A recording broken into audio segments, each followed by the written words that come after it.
നമസ്കാരം. ആപ്കി അദാലത്തിലേക്ക് നിങ്ങളെ സ്വാഗതം ചെയ്യുകയാണ്. ആപ്കി അദാലത്തിൽ ഞങ്ങൾ നമ്മുടെ രാജ്യത്തെ ഉന്നത പദവികൾ വഹിക്കുന്ന സെലിബ്രിറ്റികളിൽ പലരെയും പരിചയപ്പെടുത്തിയിട്ടുണ്ട്. അവരോട് ജനങ്ങൾ ചോദ്യം ചോദിക്കാൻ ആഗ്രഹിക്കാറുണ്ട്. അവരുടെ മേൽ കുറ്റം ആരോപിച്ച് അതിനുള്ള ഉത്തരം അവരുടെ വായിൽ നിന്ന് കേൾക്കാൻ ആഗ്രഹിക്കും. ഇന്ന് നമ്മുടെ മുന്നിൽ ഇന്നത്തെ വിചാരണ ഇപ്പോൾ തുടങ്ങാൻ പോവുകയാണ്. ബിസിനസ് ടൈക്കൂൺ വിജയ് മല്യ ആപ്കി അദാലത്തിൽ ഹാജരാകുന്നു.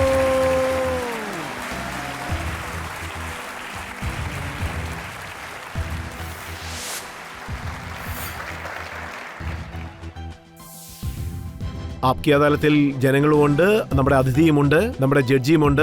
ഇന്നത്തെ വിചാരണ തുടങ്ങുന്നതിന് മുൻപ് ഇന്നത്തെ ജഡ്ജിയായ ദിലീപ് ചെരിയൻ അനുവാദം തരികയാണെങ്കിൽ ഇന്നത്തെ വിചാരണ നമുക്ക് തുടങ്ങാം. വിചാരണ തുടങ്ങാവുന്നതാണ്. ഇന്നത്തെ വിചാരണ തുടങ്ങിയാണ്. ആപ്കി അദാലത്തിൽ വിജയ് മല്യയ്ക്കെതിരായ ആദ്യത്തെ കുറ്റാരോപണം. ആപ്കി അദാലത്തിൽ ബിസിനസ് ടൈക്കോൺ വിജയ് മല്യയുടെ മേലുള്ള കുറ്റാരോപണം ഇദ്ദേഹം ഒരു കളർഫുള്ളായ വ്യക്തിയാണ് എന്നുള്ളതാണ്. വിജയ് സാർ, താങ്കളുടെ ചൈൽഡ്ഹുഡിനെ പറ്റി പറയുകയാണെങ്കിൽ ഞാൻ പേപ്പറിൽ വായിച്ചിരുന്നു. അതിലെന്താ എഴുതിയിരിക്കുന്നതെന്ന് വെച്ചാൽ താങ്കൾ ഒരു പണക്കാരനായ അച്ഛന്റെ spoil son of a rich father. പണക്കാരനായ അച്ഛൻ്റെ സ്പോയിൽ സൺ അല്ലേ? എൻ്റെ അച്ഛൻ പണക്കാരനായിരുന്നു, പക്ഷേ ഞാനൊരിക്കലും ഒരു രാജകുമാരനായിരുന്നില്ല. എൻ്റെ അച്ഛൻ ഭയങ്കര സ്ട്രിക്റ്റായ ഒരാളായിരുന്നു. താങ്കളുടെ അടുത്ത് അങ്ങനെ നടന്നാലല്ലേ പറ്റൂ. ഞാൻ വികൃതിയൊന്നും കാണിച്ചിട്ടില്ലെന്ന് പറയുന്നില്ല. ഇപ്പോഴും ഞാൻ കുറച്ച് വികൃതിയൊക്കെ കാണിക്കാറുണ്ട്. ബട്ട് ഐ വാസ് സ്പോയിൽഡ് എന്ന് പറയുന്നത് തെറ്റാണ്. കാരണം എൻ്റെ അച്ഛൻ വളരെ ഹൈ സ്റ്റാൻഡേർഡാണ് എനിക്ക് സെറ്റ് ചെയ്ത് തന്നത്. അതിനുവേണ്ടി ഞാൻ വളരെ കഠിനമായി അധ്വാനിക്കേണ്ടതുണ്ടായിരുന്നു. താങ്കളുടെ അച്ഛൻ താങ്കൾക്ക് 400 രൂപ ശമ്പളം തരുന്നെന്ന് കേട്ടു. അതെ, അന്ന് എനിക്ക് 400 രൂപയായിരുന്നു ശമ്പളം. അതെനിക്ക് കിട്ടിയിരുന്നു. പക്ഷേ ആ ശമ്പളം എനിക്ക് 3-4 വർഷത്തോളം കൂടിയിട്ടുമില്ല, കുറഞ്ഞിട്ടുമില്ല. ശരിക്കും വഴക്കും കേൾക്കുമായിരുന്നല്ലേ? അച്ഛൻ്റെ അടുത്ത് നിന്ന് എനിക്ക് എപ്പോഴും വഴക്ക് കേട്ടുകൊണ്ടേയിരുന്നു. പക്ഷേ അമ്മ എപ്പോഴും എന്നോട് സ്നേഹത്തോടെ ഓരോന്ന് പറഞ്ഞു തന്ന് മനസ്സിലാക്കി തരുമായിരുന്നു. പക്ഷേ അവസാനം എല്ലാ കാര്യങ്ങളും എല്ലാം ഓക്കെ ആയി. താങ്കൾ പറയുന്നത് പോലെ താങ്കളുടെ അച്ഛൻ വളരെ സ്ട്രിക്റ്റായ 400 രൂപ ശമ്പളം തരുന്ന, അതുപോലെ താങ്കൾ ഏതെങ്കിലും ഒരു ലെറ്റർ എഴുതുകയാണെങ്കിൽ ആദ്യം അദ്ദേഹം അത് വായിച്ചിട്ട് മാത്രമേ അയക്കാറുള്ളൂ കേട്ടു. ആ പറഞ്ഞത് ശരിയാണ്. അങ്ങനെ ആയിട്ട് പോലും താങ്കൾ എങ്ങനെയാണ് ഇങ്ങനെ മാറിയത്?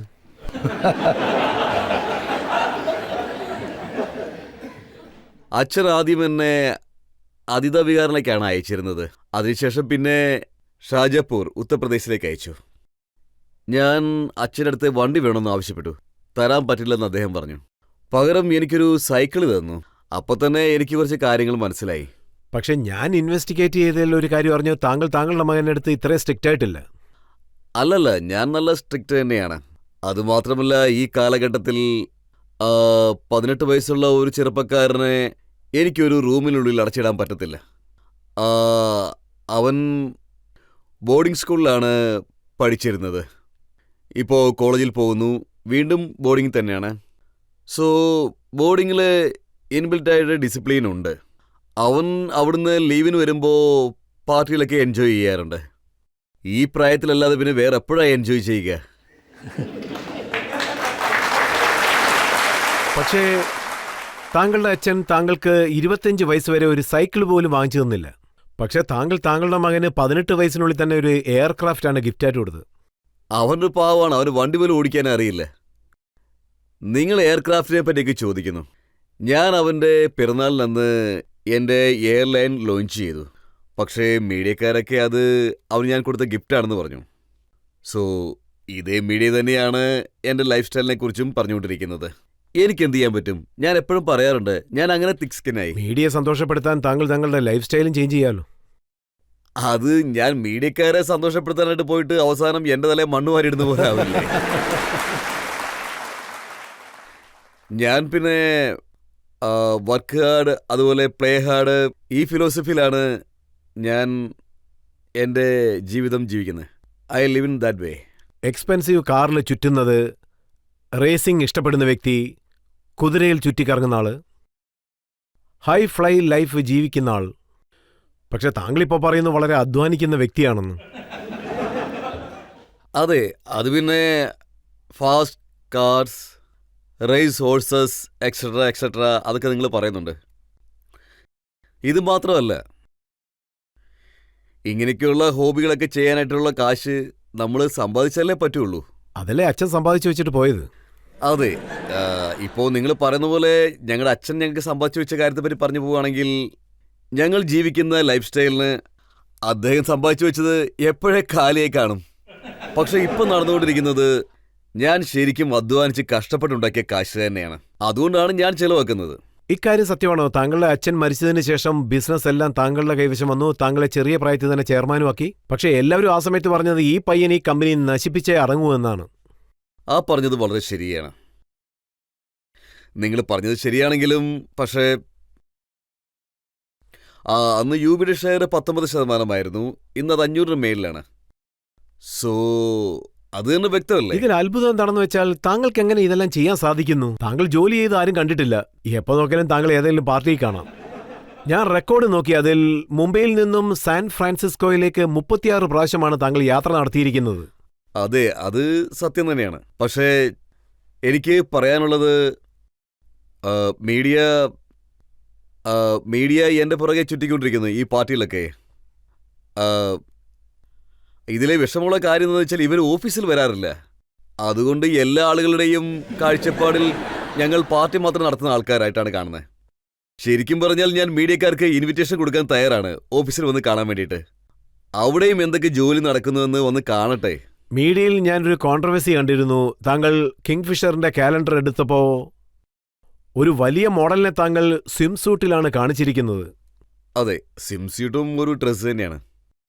ആരെങ്കിലും കടലിൽ കുളിക്കാൻ പോവുകയാണെങ്കിൽ ചുരിദാറിട്ടുകൊണ്ട് പോകില്ലല്ലോ. പക്ഷെ താങ്കൾ കൂട്ടിക്കൊണ്ട് പോകുന്നതിന് ആ കടൽ തീരത്തേക്കല്ലേ? അങ്ങനെ നോക്കുകയാണെങ്കിൽ, നമ്മുടെ നാടെടുത്ത് നോക്കുകയാണെങ്കിൽ 3 സൈഡും കടൽ തന്നെയല്ലേ?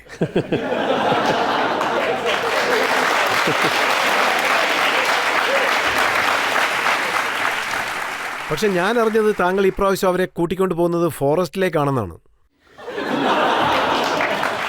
അതായത് ഫോറസ്റ്റിൽ പോലും ഒരുപാട് പൂൾസ് ഉണ്ടാകും, റിസോർട്ടും ഉണ്ടാകും. പിന്നെ ആ കലണ്ടറിന്റെ പേര് തന്നെ സ്വിംസൂട്ട് സ്പെഷ്യൽ എന്നാണ്. അതുപോലെ ഇപ്പോൾ ഞാൻ ഒരു കാര്യം കൂടെ പറയാണ്. ഞാൻ യങ് ഡിസൈനേഴ്സ്, അപ്കമിങ് ഡിസൈനേഴ്സ്, അവരുടെ അടുത്ത് ഒരുപാട് ഡിസൈൻ ചോദിച്ചിട്ടുണ്ട്. അവരുടെ സ്വിംസ്യൂട്ട് ഡിസൈനാണ് ഞങ്ങൾ ഇപ്രാവശ്യം ഉപയോഗിച്ചിരിക്കുന്നത്.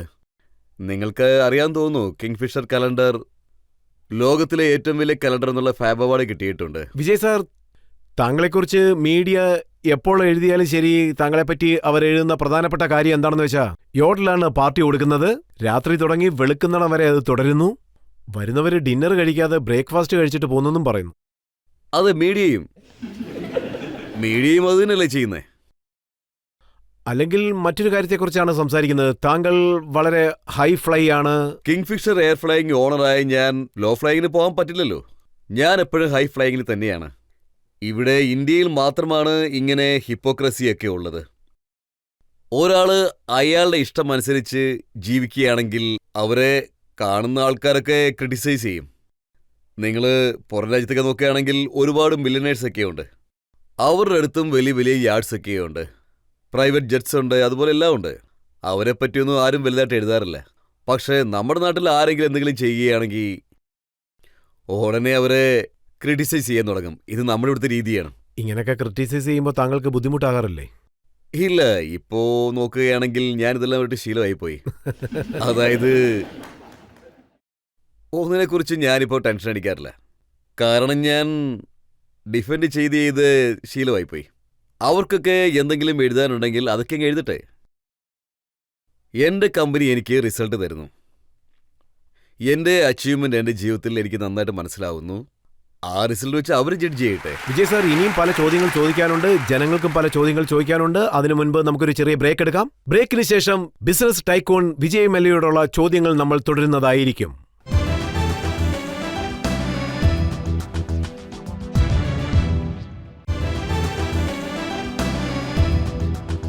ആപ്കി അദാലത്തിൽ ഇന്ന് കുറ്റാരോപണങ്ങൾക്കും വിചാരണയ്ക്കും നടുവിലിരിക്കുന്നത് ഇൻഡസ്ട്രിയലിസ്റ്റ് വിജയ് മല്യയാണ്.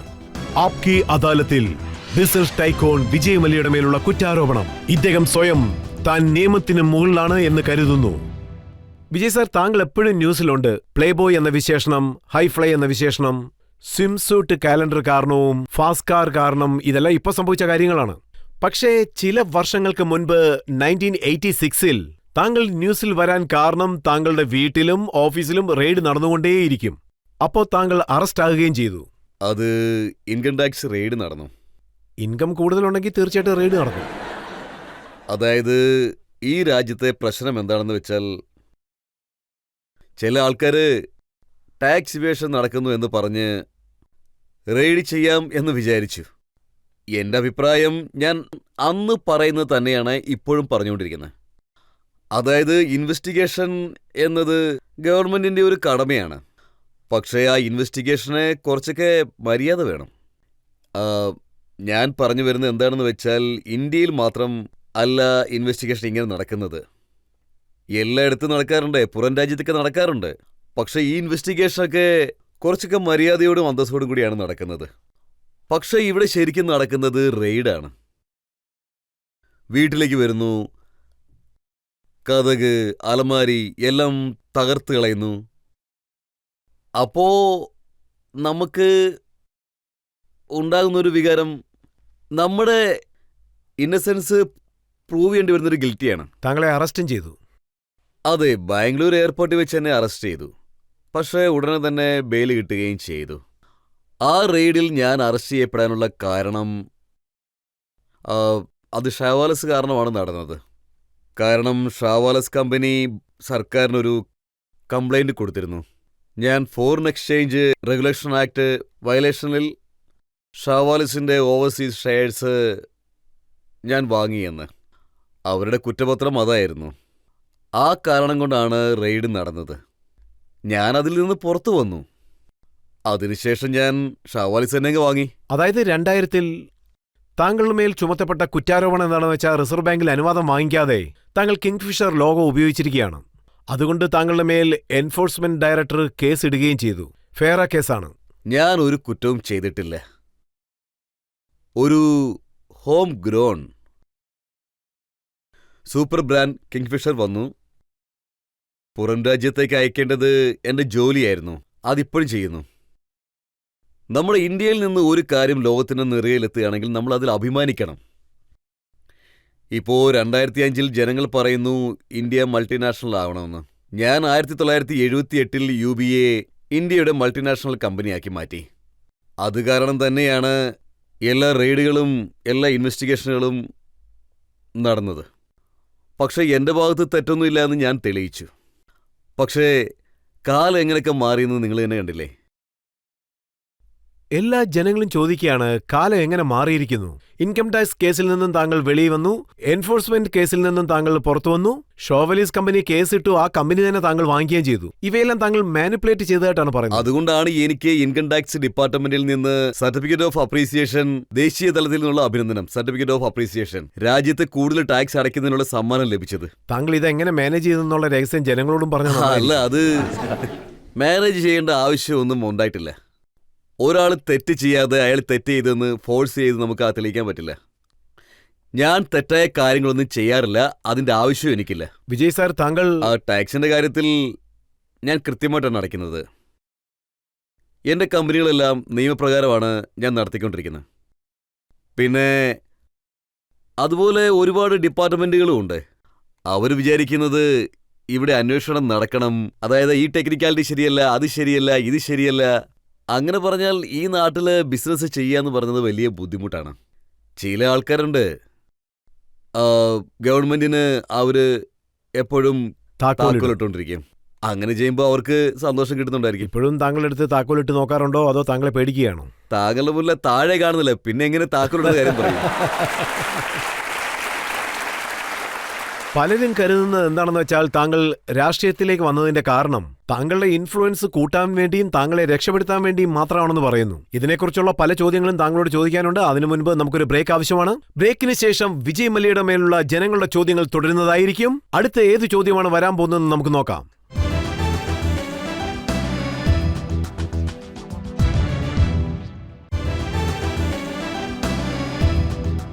ആപ്കി അദാലത്തിൽ ഇന്ന് ജനങ്ങളുടെ ചോദ്യശരങ്ങൾക്ക് നടുവിലിരിക്കുന്ന വ്യക്തി ആരാണെന്ന് വെച്ചാൽ ബിസിനസ് ടൈക്കൂൺ വിജയ് മല്യയാണ്. ആപ്കി അദാലത്തിൽ വിജയ് മല്യക്കെതിരായ അടുത്ത കുറ്റാരോപണം. ആപ്കി അദാലത്തിൽ ബിസിനസ് ടൈക്കൂൺ വിജയ് മല്യയുടെ മേലുള്ള കുറ്റാരോപണം ഇദ്ദേഹം ബിസിനസിന് വേണ്ടി രാഷ്ട്രീയത്തെ ഉപയോഗപ്പെടുത്തുന്നു എന്നുള്ളതാണ്. വിജയ് സർ, ഇത് സത്യമാണോ? അതായത് താങ്കൾ രാഷ്ട്രീയത്തിലേക്ക് വന്നതിന്റെ കാരണം സർക്കാർ ഉദ്യോഗസ്ഥർ, രാഷ്ട്രീയക്കാർ ഇവർ കാരണം വെക്സായി താങ്കൾ തന്നെ ഒരു രാഷ്ട്രീയക്കാരനാകാൻ തീരുമാനിച്ചോ? ഞാൻ രാജ്യസഭാ മെമ്പറായിരുന്നാൽ പോലും ടാക്സ് ഇൻവെസ്റ്റിഗേഷനും നടക്കുന്നുണ്ടല്ലോ. താങ്കൾ രാജ്യസഭാ മെമ്പറാകാൻ വേണ്ടി എത്ര രൂപ കൊടുത്തു എന്നുള്ളതാണ് എന്റെ ചോദ്യം. അതുകൊണ്ടാണ് ഞാൻ BJPയുടെ ഒഫീഷ്യൽ കാൻഡിഡേറ്റിനെ വെച്ച് മത്സരിച്ച് ജയിച്ചു വന്നത്. അതുകൊണ്ട് തന്നെയാണ് BJP എൻ്റെ നേരെ കർണാടക കോർട്ടിലെ കേസ് കൊടുത്തത് ഞാനൊരു NRI ആണെന്ന്. അതുകൊണ്ട് തന്നെയാണ് ഐ വാസ് ഇൻഎലിജിബിൾ. പക്ഷേ ആ കേസിലും ഞാൻ വിജയിച്ചു. അതേപോലെ തന്നെ ആ കോടതിയിലും ഞാൻ തെറ്റ് ചെയ്തില്ല എന്ന് തെളിയിച്ചു. നിങ്ങൾ വേണമെങ്കിൽ ഇപ്പോഴും ചോദിക്കുമ്പോൾ അതിനും ഞാൻ മാത്രം കാശ് കൊടുത്തെന്ന്. അതിന്റെ കാരണം എന്താണെന്ന് ചോദിച്ചാൽ എൻ്റെ വക്കീൽ വളരെ നല്ലവനായിരുന്നു. താങ്കൾ ഒരാൾ മാത്രമാണ്, അതായത് ഇവിടെ നോക്കുകയാണെങ്കിൽ 2003 ജനതാ പാർട്ടിയിൽ ജോയിൻ ചെയ്ത ഉടൻ തന്നെ ആ പാർട്ടിയുടെ വർക്കിംഗ് പ്രസിഡന്റ് ആകുകയും ചെയ്തു. താങ്കൾ ഒരു വർക്കറല്ല, നേരിട്ട് വർക്കിംഗ് പ്രസിഡന്റായി. ഞാനത് പിന്നെ ഹെഗ്ഡെ സാറിൻ്റെ സ്വീഡനായിരുന്നു. അദ്ദേഹം പറഞ്ഞതുകൊണ്ടാണ് ഞാൻ ആദ്യം JDUവിൽ ചേർന്നത്. സോ ആ പാർട്ടി JDUവിൽ ഞാൻ വൈസ് പ്രസിഡന്റായിരുന്നു. സോ JDUവിൽ നിന്നാണ് ഞാൻ ജനതാ പാർട്ടിയിലേക്ക് പോയത്. അതും ഹെഗ്ഡെ സാർ പറഞ്ഞതുകൊണ്ട്. ഹെഗ്ഡെ സാറിൻ്റെ ലക്ഷ്യം എന്താണെന്ന് വെച്ചാൽ ആ ജനതാ പാർട്ടിയുടെ അടയാളം വെച്ച് കർണാടകയിൽ ഇലക്ഷന് മത്സരിക്കണം. ജനങ്ങളോട് പറയൂ, താങ്കളുടെ പാർട്ടി 148 സ്ഥലങ്ങളിലാണ് മത്സരിച്ചത്. എല്ലാ സീറ്റിലും തോൽക്കുകയും ചെയ്തു. തോറ്റുപോയി. ഒരു സീറ്റിലെങ്കിലും ജയിക്കാമായിരുന്നില്ല. അതെ, വെറും 1000 വോട്ടിൽ ലെസ് ദാൻ 1000 വോട്ടിൽ 20 കാൻഡിഡേറ്റ്സ് തോറ്റുപോയി. ഒരേ സ്ഥലത്ത് തന്നെ 50,000 60,000 വോട്ടുണ്ടാകുമ്പോൾ 1000 വോട്ടൊന്നും ഒരു കണക്കേ അല്ല. പക്ഷെ അതിലും പ്രധാനപ്പെട്ടതായിട്ട് ഒരു കാര്യം മനസ്സിലാക്കണം. ജനതാ പാർട്ടി അന്ന് കർണാടകയിലെ മൊത്തം 4% വോട്ട് നേടിയിരുന്നു. ഈ സംഭവം കൊണ്ട് തന്നെ ഞാനൊരു കാര്യം പറയാൻ ആഗ്രഹിക്കുകയാണ്. അതായത് ഞങ്ങളുടെ അധ്വാനത്തിന് കിട്ടിയ ഫലം തന്നെയാണത്. ആന്ധ്രാപ്രദേശിൽ കോൺഗ്രസ് മുഴുവൻ സ്വീപ്പായ സ്ഥലത്ത് 2 സീറ്റ് ഞങ്ങൾ നേടിയില്ലേ? വിജയ് സർ, നമ്മുടെ ഈ പൊളിറ്റിക്കൽ ഹിസ്റ്ററി നോക്കുകയാണെങ്കിൽ നെയ്ബർഹുഡ് പൊളിറ്റിക്കൽ ഹിസ്റ്ററിയിൽ, ഏഷ്യൻ പൊളിറ്റിക്കൽ ഹിസ്റ്ററിയിൽ 2 പേരെ മാത്രമാണ് കണ്ടിരിക്കുന്നത്. അതായത് പാർട്ടി ഉണ്ടാക്കി ഇലക്ഷനിൽ നിന്ന് ഒരു സീറ്റിൽ പോലും ജയിച്ചിട്ടില്ല. ഒന്ന് വിജയ് മല്യയും മറ്റൊന്ന് ഇമ്രാൻഖാനും. എനിക്ക് വളരെ സന്തോഷമുണ്ട് നിങ്ങൾ എന്നെയും ഇമ്രാൻഖാനും തമ്മിൽ കമ്പയർ ചെയ്യുന്നത്. താങ്കൾ പറയുന്ന പോലെ തന്നെ അദ്ദേഹം ഒരു സെലിബ്രിറ്റി ആണല്ലോ. അദ്ദേഹത്തിന്റെ ലൈഫ് സ്റ്റൈലിനെ കുറിച്ചും മീഡിയയിലൊക്കെ എഴുതാറില്ലേ? സോ ആ കാര്യം വെച്ച് നോക്കുകയാണെങ്കിൽ ഇങ്ങനെയുള്ള ലൈഫ് സ്റ്റൈൽ ഉള്ളവർക്ക് ജനങ്ങൾ ഒരിക്കലും വോട്ട് ചെയ്യില്ല. അതെ, ആ കാര്യവും സത്യം തന്നെയാണ്. പക്ഷേ ഞാൻ ജനതാ പാർട്ടിയിൽ ജോയിൻ ചെയ്തല്ലോ. ഇക്കാര്യം സത്യമാണോ? അതായത് വോട്ട് കിട്ടാൻ വേണ്ടി താങ്കൾ ടിപ്പു സുൽത്താന്റെ വാള് വാങ്ങിച്ച് അതിനുവേണ്ടി 1.5 കോടി രൂപയാണ് ചെലവാക്കിയത്.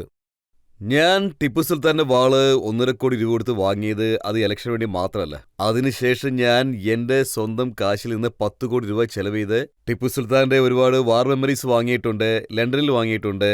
അതെല്ലാം എന്റെ കയ്യിൽ തന്നെയുണ്ട്. അത് ഞാൻ പുറത്താണ് വെച്ചിരിക്കുന്നത്. എന്റെ ലക്ഷ്യം എന്താണെന്ന് വെച്ചാൽ ബാംഗ്ലൂരിൽ ടിപ്പു സുൽത്താന്റെ ഒരു മ്യൂസിയം ഉണ്ടാക്കണമെന്നാണ്. സർക്കാരിൽ നിന്ന് അതിനുള്ള പെർമിഷൻ ലഭിച്ചതിന് ശേഷം ഞാൻ ആ സാധനങ്ങളെല്ലാം ഇന്ത്യയിലേക്ക് കൊണ്ടുവരും. കാരണം ആ വാളിനെപ്പറ്റി ഒരുപാട് കോൺട്രവേഴ്സിയൊക്കെ ഉണ്ടായിട്ടുണ്ട്. അതുപോലെ കസ്റ്റംസ് എന്നെ ഒരുപാട് കഷ്ടപ്പെടുത്തിയിട്ടുണ്ട്. 7 മാസം താങ്കൾ ആ വാൾ വാങ്ങിച്ചതിനെ കുറിച്ച് ആരോടും ഡിസ്കസ് ചെയ്തില്ല. ലോക്സഭാ ഇലക്ഷന്റെ സമയത്താണ് താങ്കൾ എല്ലാവരോടും ഈ കാര്യം പറയുന്നത്. അങ്ങനെയൊന്നുമില്ല, അതൊരു തെറ്റായ കാര്യം തന്നെയാണ്. അതും മാത്രമല്ല, ഞാനത് ഇലക്ഷന് വേണ്ടി മാത്രമാണ് വാങ്ങിയിരുന്നതെങ്കിൽ പിന്നെയും ഞാൻ എന്തിനാണ് ഒരുപാട് കാശ് ചെലവ് ചെയ്ത് ടിപ്പു സുൽത്താന്റെ വാർ മെമ്മറീസ് ഒക്കെ വാങ്ങുന്നത്? അതിനെപ്പറ്റി പറയേ. ഇപ്പൊ പോലും എൻ്റെ കയ്യിൽ ടിപ്പു സുൽത്താന്റെ ഒരുപാട് വസ്തുക്കളുണ്ട്. അതൊരു ഗ്രേറ്റ് ഹിസ്റ്റോറിക്കൽ വാല്യൂസ് ആണ്. ആ സാധനങ്ങളെല്ലാം ഒരുമിച്ച് വെക്കുകയാണെങ്കിൽ അതൊരു ഹിസ്റ്റോറിക്കൽ മ്യൂസിയം ഉണ്ടാക്കാൻ പറ്റും. പക്ഷേ താങ്കൾ പോയി വോട്ടും ചോദിക്കുക. അതായത് ഇതാ നോക്കൂ, ടിപ്പു സുൽത്താന്റെ എല്ലാ സാധനങ്ങളും എന്റെ പക്കലുണ്ടെന്ന് പറഞ്ഞു. അല്ല, ഞാനത് പിന്നെ ടിപ്പു സുൽത്താന്റെ വാളും അതുപോലെ മെമ്മോറിയൽ സാധനങ്ങളും കാണിച്ച് ഇലക്ഷനിൽ വോട്ട് നേടാൻ ആഗ്രഹിക്കുന്നില്ല. ഞാൻ ശരിക്കും ചെയ്യുകയാണെങ്കിൽ ആപ്കി അദാലത്ത് കണ്ടിട്ട് നിങ്ങൾ എനിക്ക് വോട്ട് ചെയ്യൂ എന്ന് ജനങ്ങളോട് ഞാൻ പറയും. അതായത് ജനങ്ങളെ മദ്യപിക്കാൻ എൻകറേജ് ചെയ്യുന്ന ആദ്യത്തെ പൊളിറ്റീഷ്യൻ ഒരുപക്ഷെ താങ്കളായിരിക്കും. കാരണം ഞാനൊരു ഹിപ്പോക്രാറ്റ് അല്ല. അതായത് ഞാൻ അകത്ത് എൻ്റെ വീട്ടിനുള്ളിൽ ഞാൻ വിസ്കി കുടിച്ചുകൊണ്ട് പുറത്ത് വന്നിട്ട് ജനങ്ങളോട് ഞാൻ പൈനാപ്പിൾ കുടിക്കുന്ന ആളാണെന്ന് പറയില്ല. അതോടൊപ്പം ഞാൻ പറയാൻ ആഗ്രഹിക്കുന്നത്, എൻ്റെ ലിക്കർ ഇൻഡസ്ട്രിയിൽ നിന്ന് ഓരോ വർഷവും 25,000 കോടി സ്റ്റേറ്റ് ഗവൺമെൻറ്റിന് ഞാൻ ടാക്സ് അടയ്ക്കുന്നുണ്ട്. അതുകൊണ്ട് സ്റ്റേറ്റ് ഗവൺമെൻറ്റിനോട് ഞാനാണ് ചോദിക്കേണ്ടത്, ഈ കാശ് വാങ്ങി നിങ്ങൾ ജനങ്ങൾക്ക് എന്താണ് ചെയ്യുന്നതെന്ന്. താങ്കളുടെ പാർട്ടിയുടെ സ്ലോഗൻ ആക്ച്വലി കുടിക്കൂ ആഘോഷിക്കൂ എന്ന് വേണം ഉണ്ടായിരിക്കേണ്ടത്. എന്റെ സ്ലോഗം എന്ന് പറഞ്ഞാൽ കുടിക്കുക ആഘോഷിക്കുക. അത് എന്റെ മാത്രം കാര്യമാണ്, കുടിക്കുക ആഘോഷിക്കുക. ഇതൊന്നും പാർട്ടിയോട് ബന്ധപ്പെടുന്നതല്ല. എന്റേതായ ചില കാര്യങ്ങളും എനിക്കില്ലേ. അപ്പോൾ താങ്കൾ ലിക്കർ സെർവ് ചെയ്ത് സേവ് ചെയ്യാൻ ആഗ്രഹിക്കുന്നു? അതെ, തീർച്ചയാണ്. അതുകൊണ്ട് തന്നെയാണ് നമ്മുടെ എപ്പിക്കുകളെല്ലാം എപ്പിക്കുകൾ, അതായത് റിലീജിയസ് എപ്പിക്കുകളാകാം, 100 കണക്കിന് വർഷങ്ങൾ പഴക്കമുള്ളതാ. അതിന്റെ ഹിസ്റ്ററി എടുത്ത് നോക്കുകയാണെങ്കിൽ അതിലെഴുതിയിരിക്കുന്ന സോമപാനം അതൊന്നും നോൺ ആൽക്കഹോളിക് അല്ല. സോമപാനം എന്ന് പറയുന്നത് ആൽക്കഹോൾ തന്നെ. അത് ഇന്ത്യൻ കൾച്ചറിന്റെ ഒരു ഭാഗം തന്നെയാണത്. സോമപാനത്തിനെ കുറിച്ചല്ലാതെ താങ്കളെക്കുറിച്ചുള്ള പല ചോദ്യങ്ങളും ഞങ്ങളുടെ പക്കലുണ്ട്. ഈ വിചാരണ നമുക്ക് തുടങ്ങാം ഒരു ചെറിയ ബ്രേക്കിന് ശേഷം.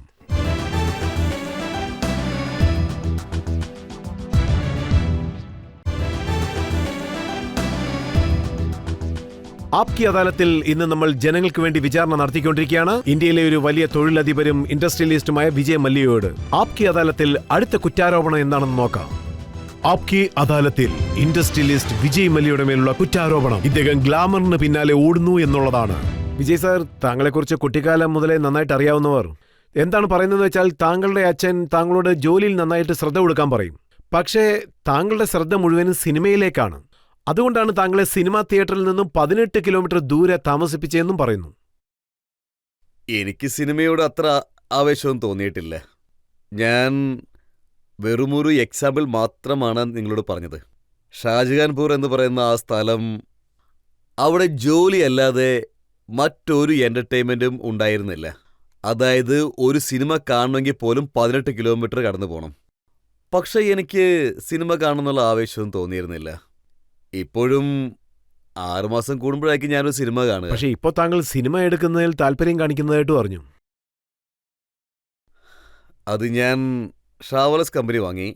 അതും 1400 കോടി രൂപ ചെലവ് ചെയ്തിട്ടാണ് വാങ്ങിയത്. ഞാൻ കിങ്ഫിഷർ എയർലൈൻസ് തുടങ്ങി.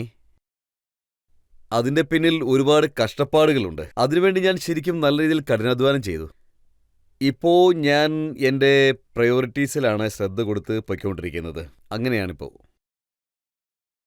ഒരു സുഹൃത്ത് എൻ്റെ അടുത്ത് വന്ന് ചോദിച്ചു എന്നെ ഒന്ന് സഹായിക്കാമോ എന്ന്. എനിക്ക് ഫിനാൻഷ്യലായിട്ട് സപ്പോർട്ട് വേണം, ഞാനൊരു പടം എടുത്തുകൊണ്ടിരിക്കുകയാണെന്ന്.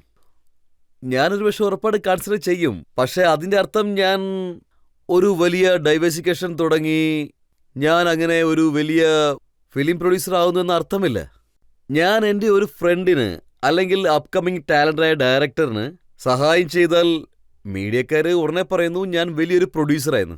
ഞാനെന്താ സഞ്ജയ് ലീല ബൻസാലി ആണെന്ന് ആഗ്രഹിച്ചുകൊണ്ട് നടക്കുകയല്ലോ ആണോ?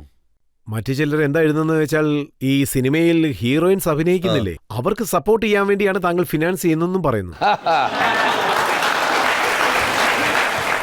അത് കൊള്ളാം.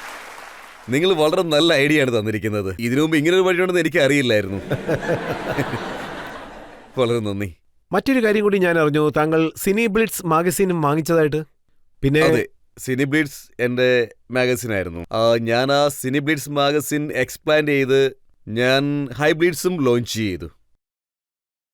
അതുമാത്രമല്ല, ഇത് ഗ്ലാമർ മാഗസിനാണ്. അതുകൊണ്ടാണോ താങ്കളെ ഗ്ലാമർ സ്റ്റക്ക് എന്ന് വിളിക്കുന്നത്? ഗ്ലാമർ എവിടെയുണ്ടോ അവിടെ താങ്കൾ തീർച്ചയായിട്ടും കാണും. ഒരു പാട്ട് കേട്ടിട്ടില്ലേ, ജഹാ മേ ജാത്തി ഹൂം വഹീ ചലേ ആത്തെ ഹോ? അതെ, ഞാനെവിടെ പോയാലും മീഡിയയും എൻ്റെ പുറകെ വന്നുകൊണ്ടിരിക്കും. അങ്ങനെ നോക്കുമ്പോൾ അത് ശരിയാണ്.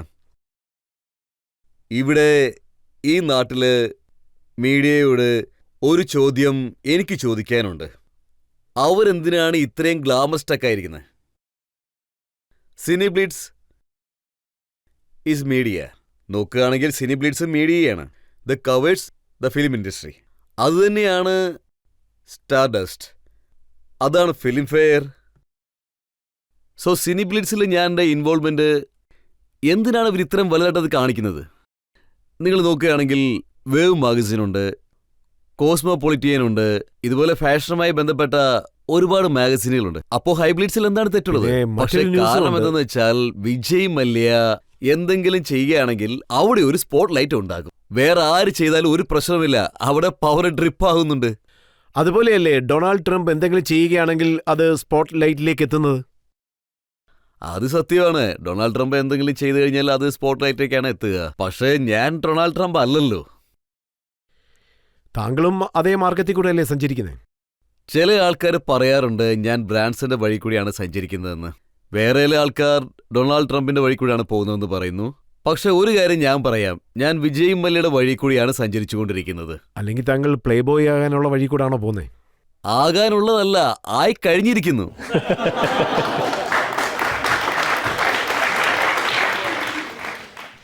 മറ്റൊരു കാര്യം കൂടി ഞാൻ വായിച്ചിരുന്നു. താങ്കൾ ലോഞ്ച് ചെയ്തിരിക്കുന്ന എയർലൈനിൽ ആരൊക്കെ എയർ ഹോസ്റ്റസ്റ്റായിട്ട് വരണമെന്ന് താങ്കളാണ് തീരുമാനിക്കുന്നതെന്ന് കേട്ടു. അതെ, അതിനുള്ള ക്വാളിറ്റി കമ്മിറ്റ്മെന്റ് ആണ്. വെറും ക്വാളിറ്റി മാത്രമാണോ? അതിന് പിന്നെ രഹസ്യമൊന്നുമില്ലല്ലോ. അതായത് നിങ്ങളിപ്പോ ചോദിക്കുന്നത് ഇവിടെ കിങ്ഫിഷ് എയർലൈൻസിന്റെ സർവീസ് ഓഫറിംഗ്, പ്രോഡക്റ്റ് ഓഫറിംഗ് ഒരു ഹൈ ക്ലാസ് സ്റ്റാൻഡേർഡിലാണുള്ളത്.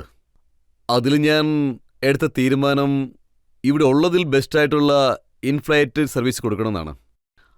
അതിൽ ഞങ്ങളുടെ ഫ്ലൈയിങ് മോഡലുകളുണ്ടാവും, consisting with Kingfisher brand involvement in fashion. Sir, എനിക്കിപ്പോൾ തോന്നുന്നത് എന്താണെന്ന് വെച്ചാൽ ഈ പ്രോഗ്രാം താങ്കൾ കിങ്ഫിഷറിന്റെ പ്രൊമോഷന് വേണ്ടി ഉപയോഗിക്കുന്നതായിട്ടാണ് തോന്നുന്നത്. താങ്കൾ താങ്കളുടെ ഈ ഇന്ത്യ ടിവിയെ പ്രൊമോട്ട് ചെയ്യാൻ വേണ്ടിയിട്ടല്ലേ എന്നെ ഇങ്ങോട്ട് വിളിപ്പിച്ചിരിക്കുന്നത്?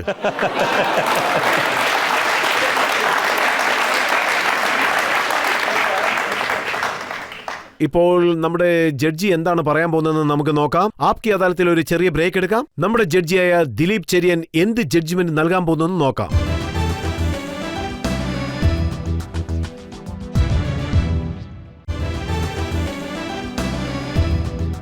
ആപ്കി അദാലത്തിൽ ഇന്ന് നമുക്ക് അതിഥിയായിട്ട് വന്നത് ഇൻഡസ്ട്രിയലിസ്റ്റായ വിജയ് മല്യയായിരുന്നു. അദ്ദേഹത്തോട് നമ്മൾ ലൈഫ് സ്റ്റൈലിനെ കുറിച്ച്, അദ്ദേഹത്തിന്റെ ഗ്ലാമർ ലോകത്തിനെ കുറിച്ച് ചോദിച്ചു, അദ്ദേഹത്തിന്റെ രാഷ്ട്രീയത്തെക്കുറിച്ചും ചോദിച്ചു.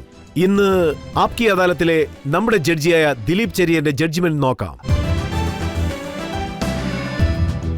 വിജയ് മല്യയോടുള്ള ചോദ്യങ്ങളും അതുപോലെ ഉത്തരങ്ങളും കേട്ട ശേഷം എനിക്ക് തോന്നുന്നത് എന്താണെന്നാൽ അദ്ദേഹം ഇനിയും കഠിനമായി പണിയെടുത്തുകൊണ്ട് സന്തോഷകരമായ ജീവിതം അദ്ദേഹം നയിക്കണമെന്നാണ്.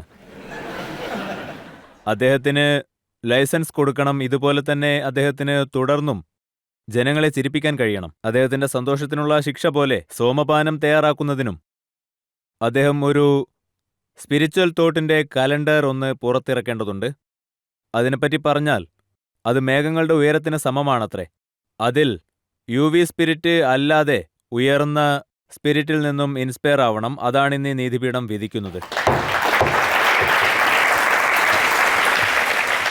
ഇതേ വിശ്വാസത്തോടുകൂടി, ഇതേ പ്രതീക്ഷയോടുകൂടി വിജയ് മല്യ സീരിയസ് ആയിട്ട് രാഷ്ട്രീയം നടത്തുകയും അദ്ദേഹത്തിന്റെ ബിസിനസ് ഉയർത്തുകയും ചെയ്യും. ഇന്നത്തെ എപ്പിസോഡ് ഇതോടെ അവസാനിക്കുകയാണ്. ആപ്കി അദാലത്തിൽ അടുത്ത എപ്പിസോഡിൽ വീണ്ടും നമുക്ക് കാണാം പുതിയൊരു അതിഥിയോടൊപ്പം. എല്ലാവർക്കും നന്ദി.